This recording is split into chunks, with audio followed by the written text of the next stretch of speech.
السلام عليكم، عاملين ايه؟ يا رب تكونوا باحسن حال. من قناه لو انت جديد في القناه، حط لايك واعمل سبسكرايب وفعل زر الجرس عشان يوصلك كل جديد انا منزله. على طريقه ياسمين عز والصوت الشتوي، تم ايقاف المذيعه منى العمده بسبب صوتها الشتوي. عايزه اقول لكم من اكتر الحاجات فعلا الغريبه اللي بتمر الفتره ديت، كل الحاجات او الحاجات اللي بتحصل، اللي بتقول عليها ياسمين عز. كلنا طبعا تخيلنا وخدنا الموضوع هزار، ان صوت الشتوي وصوت الصيفي، وده كان اول مرة نسمع عنه، لكن اول مرة نشوفه الصوت الشتوي. المذيعة ديت حبت انها كده تاخد النبرة الشتوية وتتكلم بصوت كده ايه، هادي كده وعيون سهتانة.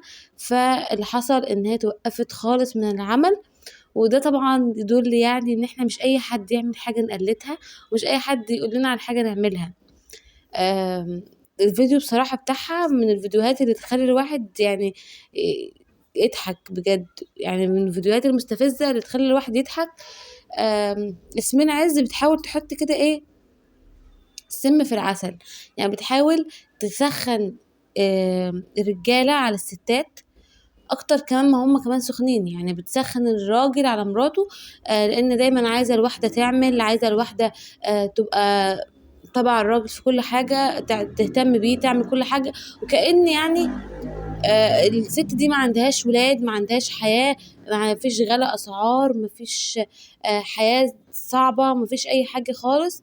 فناس كتير قوي ضد ياسمين عز، وكمان بتطالب ان البرنامج بتاعها يقف.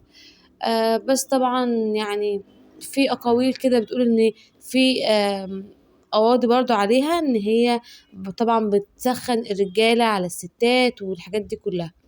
فمش اي حاجة كمان نشوفها نقلدها، مش اي حاجة نشوفها عشان نطلع ترند بيها والناس كلها تتكلم عنا ونروح بقى من قناة لقناة ونتشهر، فنقوم نعمل حاجة تخلي الناس كلها تتكلم علينا. يعني اكيد طبعا مش كده يعني.